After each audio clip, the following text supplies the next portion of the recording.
ముఖ్యంగా మనందరం గమనించుకోవాల్సిన విషయం.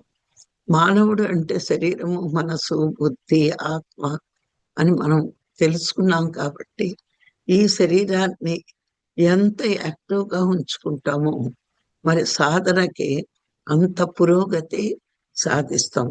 శరీరాన్ని ఎప్పుడైతే బద్ధకంగా ఉంచుకుంటామో మరి ఇంకా శరీర స్థితి దాటి మనోస్థితిలో కూడా ఉండలేము. అన్నిటికీ కారణం మనసే అని తెలుసుకున్నాం.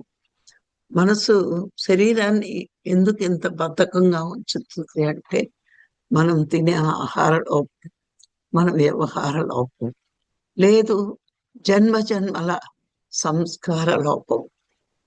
ఈ సంస్కారాల మనసును బట్టి వదలకపోవడం, ఇలాంటి రకరకాల కారణాలు ఉంటాయి.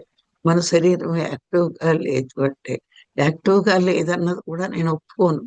ఎందుకంటే ధ్యానానికి యాక్టివ్ లేదు, కానీ ప్రపంచ విషయాలకి చాలా యాక్టివ్గా ఉంటుంది.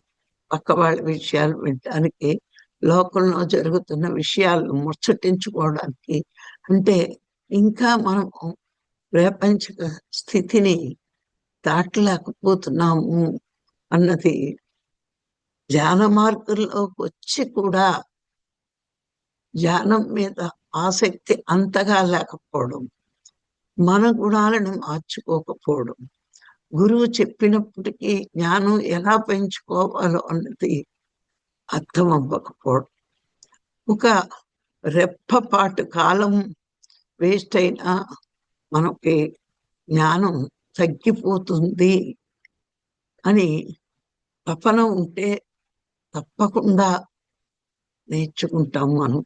నాకు ఈ 3 రోజులు సింధుని చూస్తే, సింధురాజ్ చూస్తే అది కనిపించింది నాలో. ఎంత తపన, ఎంత తపన! ఒక్క అక్షరం నేను వేస్ట్ అయిపోతుందేమో అని నిరంతరం నాకు సేవ చేస్తోంది, పక్కన జ్ఞానం వింటోంది. అంటే అది మనసు, శరీరం, మనసు 2 స్థితులు దాటి బుద్ధి స్థితిలో ప్రవేశించి ఆత్మాభివృద్ధికి ఎలా పని చెయ్యాలో నేర్చుకుని చేసుకుంటుంది అని. మన చుట్టూరు మీ పరిసరాలను గమనిస్తూ, మనని మనం గమనించుకుంటూ, పరిసరాలను గమనించి నేర్చుకోవాలి. మనని మనం గమనించుకుంటూ మరి ఎప్పటికప్పుడు మనలో అక్కర్లేని విషయాలు ఏవైనా ఉంటే దాన్ని మార్చుకుంటూ మరి ఇంకా ముందుకి వెళ్ళగలగాలి.